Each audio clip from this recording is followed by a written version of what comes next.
Muy bien, la predicación de hoy se va a llamar El espejo de Dios. Si leemos Primera de Tesalonicenses 5:23, dice así: y el mismo Dios de paz, es bien hermoso porque aquí dice Dios de paz, y es bien importante porque Dios quiere la paz para ti, para tu matrimonio, para tus hijos y para todas las cosas que te sucedan. Sin embargo, en la religión siempre nos vendían la idea de que era un Dios castigador, era un Dios que siempre estaba en contra de nosotros y era un Dios que teníamos que hacer muchas cosas para agradarlo. Pero aquí Dios nos está diciendo que Él es un Dios de paz, de shalom. Él tiene buenas intenciones, Él quiere lo mejor para nosotros, Él quiere tu paz. Dice, y el mismo Dios de paz os santifique por completo, o sea, por completo, y todo vuestro ser, espíritu, alma y cuerpo, sea guardado irreprensible para la venida de nuestro Señor Jesucristo. Y es bien maravilloso porque aquí Dios dice, yo me voy a encargar de darte paz, de proveerte para tus necesidades, de santificarte por completo en tu espíritu, alma y cuerpo, y te voy a enseñar cómo hacerlo, y que tú estés guardado, como dice aquí, y seas guardado irreprensible en todo tu ser, espíritu, alma y cuerpo. ¿Hasta cuándo? Hasta la venida de nuestro Señor Jesucristo. Por eso, si nosotros o nuestros hijos ya recibieron a Cristo, esta promesa nos enseña a confiar demasiadísimo en que Dios va a hacer las cosas para guardarnos, para guardar a nuestros hijos, para guardar a nuestra familia irreprensible a través de su palabra. A través de su palabra Dios va a ir tratando con cada uno de los miembros de nuestra familia para guardarnos irreprensibles hasta la venida de Cristo.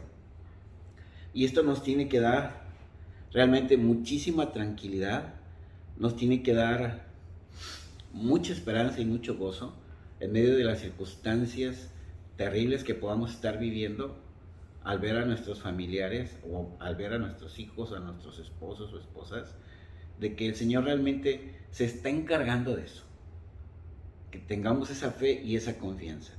Por otro lado, aquí nos habla de algo muy importante, porque la palabra de Dios nos enseña claramente que el ser completo de nosotros, dice aquí, es espíritu, alma y cuerpo.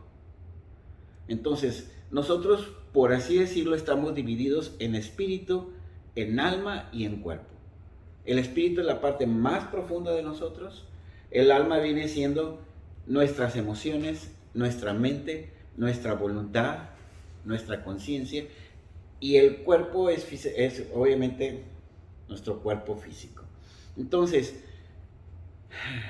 es importante diferenciar esto porque a veces confundimos el alma con el espíritu.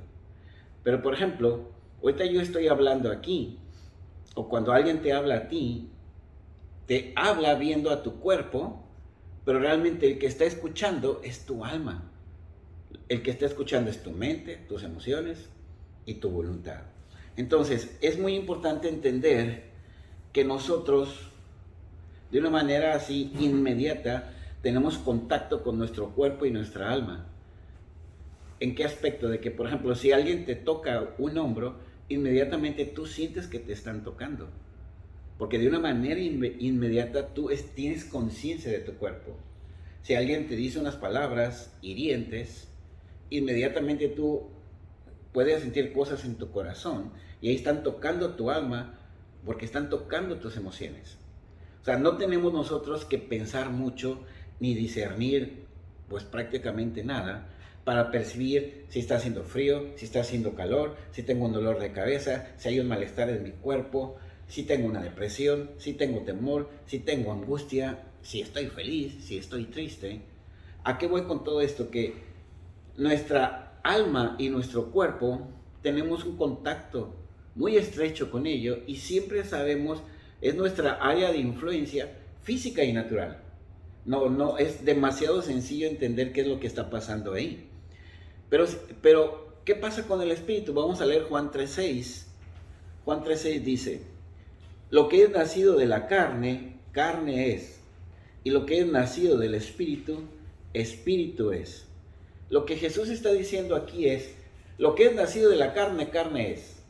Lo que es nacido del Espíritu, Espíritu es. O sea, el Espíritu y la carne no están en contacto de una manera natural. De una manera natural no podemos llegar nosotros al Espíritu. ¿Sí? Es lo que está diciendo aquí Jesús. Porque la carne es carne y el Espíritu es Espíritu y no hay conexión directa. Entre el Espíritu, el alma y la carne hay ciertas interconexiones que vamos a ver en un rato más. Pero es muy importante entender que mi carne no tiene conexión con el Espíritu y eso es un gran problema en la vida cristiana, porque a veces leemos cosas que nosotros tenemos en Cristo, pero tratamos de observar si las tenemos de acuerdo a la carne o de acuerdo al alma.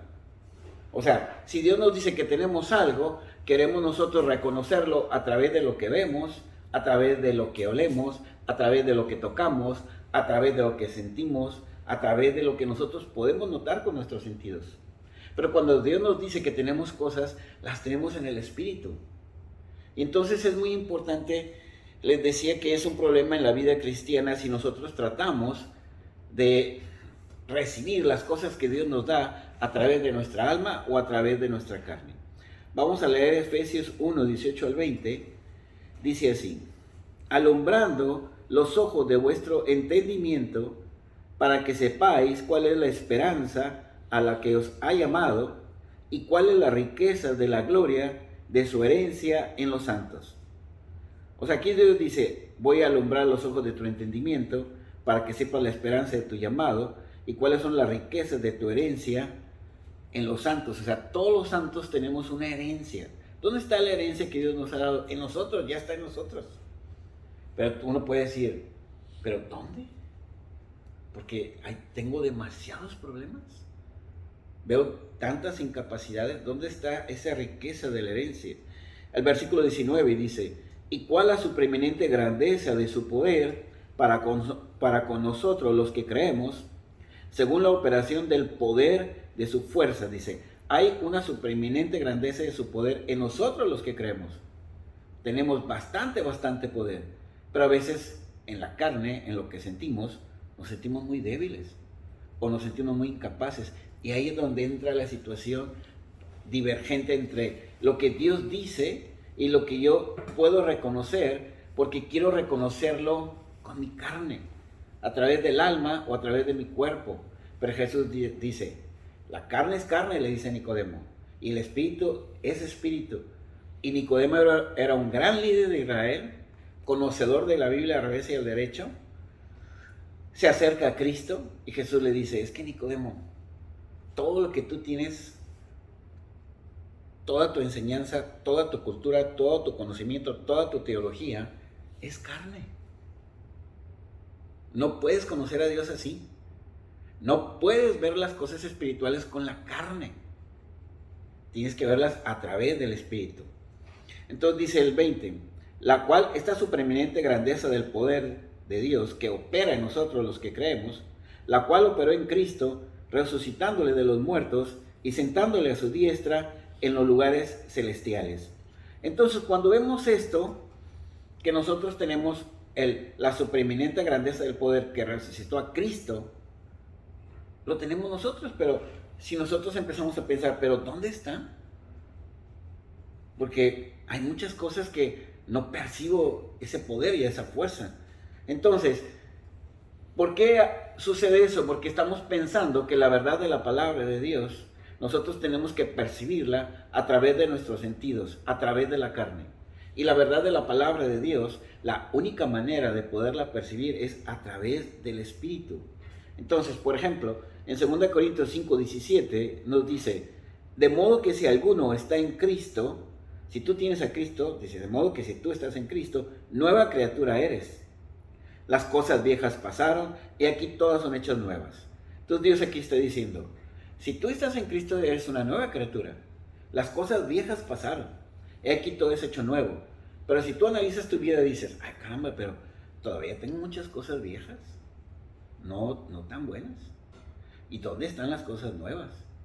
Después si leemos Juan 14:12, Jesucristo diciendo, de cierto os digo, el que en mí cree, las obras que yo hago, él las hará también, y aún mayores hará, porque yo voy al Padre. Jesucristo está diciendo, de cierto os digo, el que en mí cree, las obras que yo hago, él las hará también y aún mayores. Y nosotros pensamos, pero pues casi no hemos hecho nada. O sea, no hay milagros, no hay señales, no hay sanidades, no hay restauración. Realmente venimos caminando en la vida cristiana con muchos problemas, con muchas situaciones difíciles y todo esto nos puede desconcertar. Y para eso es esta predicación, para que podamos entender que nosotros somos un espíritu, que es el que nos da vida, un alma y un cuerpo. El espíritu es el que nos da vida. Cuando el espíritu se va de nuestro cuerpo es como un traje. Cuando se va el espíritu, el cuerpo aquí se queda. Cuando estaba Adán, que estaba todo su cuerpo, Dios sopló espíritu de vida. Entonces, lo que está vivo en nosotros es el espíritu. Lo que sentimos es el alma. Y el cuerpo simplemente es como nuestro traje aquí en la tierra. Y tenemos que entender esta situación, cómo se interrelaciona el espíritu, el alma y el cuerpo, para ver que todas las cosas que nos dice Dios, ¿dónde están? ¿Dónde está ese poder? ¿Dónde están esas cosas que nosotros podemos hacer? Porque nosotros probablemente no estamos viendo que lo tenemos, porque lo queremos ver desde un punto de vista carnal, desde un punto de vista físico, desde un punto de vista natural. Entonces, si lo queremos ver desde un punto de vista físico y natural, vamos a entrar en conflicto y muchas veces, siendo honestos, al leer esto, vamos a decir, pues es que esto que dice Dios, yo no lo veo reflejado en mi vida. Entonces, tenemos que, por eso Dios nos da la explicación de esto, lo que es el espíritu, el alma y el cuerpo, para que se nos abra el reino espiritual. Esta es una revelación tan importante, porque cuando nosotros comprendemos esto, vamos a saber, vamos a entender todo lo que Dios nos quiere decir. Si leemos Juan 6:63, dice así, el espíritu es el que da vida. Por eso dice la Biblia, el cuerpo sin espíritu está muerto. El espíritu es el que da vida. Lo que hace que nos movamos en la mañana, en la tarde, en la noche, y que hagamos lo que hagamos, es el espíritu. ¿Sí? El espíritu antes de recibir a Cristo estaba muerto. Muerto significa que está separado. Cuando Adán pecó, murió en su espíritu porque su espíritu se separó de Dios. Pero cuando recibimos a Cristo, nuestro espíritu fue vivificado porque nuevamente nos reconciliamos con Dios. Entonces Jesús dice aquí, el espíritu es el que da vida. Ya lo tenemos, el Espíritu Santo, cuando recibimos a Cristo. La carne para nada aprovecha. Nuestros sentidos, nuestra inteligencia, nuestra capacidad intelectual es carne. Las palabras que yo os he hablado, dice Jesús, lo que yo hablo, Jesucristo es el verbo, Jesucristo en el principio era el verbo es la palabra, verbo es la palabra de Dios y el verbo es Dios, dice. Las palabras que yo os he hablado son espíritu y son vida. Entonces, la palabra de Dios son espíritu y son vida. Cuando recibimos a Cristo, al recibir a Cristo, somos nuevas criaturas espirituales. Todo lo viejo pasó en el espíritu, porque mi espíritu estaba muerto. Mi espíritu, antes de recibir a Cristo, estaba separado de Dios. Al recibir a Cristo, nos reconcilió con Dios Cristo. Y estamos con Dios. Hay aquí que en nuestro espíritu todo es hecho nuevo. Todo lo que necesitamos ya vino cuando recibimos a Cristo, pero en el reino espiritual, en un plano espiritual. Y ese plano espiritual no coincide con el plano natural físico. Precisamente recibimos a Cristo. Cuando Cristo estaba aquí, nosotros vimos innumerables ejemplos de cómo Él dominaba el plano físico. Él hablaba, creía lo que decía, invocaba el mundo espiritual, porque Él decía, yo hago todo lo que el Padre me dice que haga. Yo no puedo hacer nada que el Padre no me haya dicho que haga. Entonces, primero estaba ahí y al hablarlo, traía la realidad del mundo espiritual al mundo físico. Y es lo mismo con nosotros. Todo lo que nosotros tenemos, todas las riquezas, toda la herencia, todo el poder, está en nuestro espíritu. Y nosotros lo vamos a poner como un puente entre el mundo espiritual y el mundo físico, y ese puente es nuestra fe y nuestra declaración de fe en lo que Dios dice que tenemos. Entonces, ¿por qué? Porque el reino espiritual no se puede ver y no se puede tocar. No se puede ver ni se puede tocar. El reino espiritual no está al alcance de nuestros sentidos. El reino espiritual está en las palabras de Jesús, en lo que Él dice. Mis palabras son espíritu y son vida. Entonces, ¿qué tengo que hacer para que el reino espiritual se abra a mi vida? Recibir la palabra de Dios y creerla. Creer lo que ella dice de mí. Creer lo que Jesús me regaló con su sacrificio en la cruz del Calvario cuando yo lo recibí. Creer lo que dice Jesús que yo soy y creer lo que dice Jesús que yo tengo. Solamente tengo que tomarla y creerla. Porque la palabra de Dios, como dice Jesús, mis palabras son espíritu y son vida. La palabra de Dios es lo que revela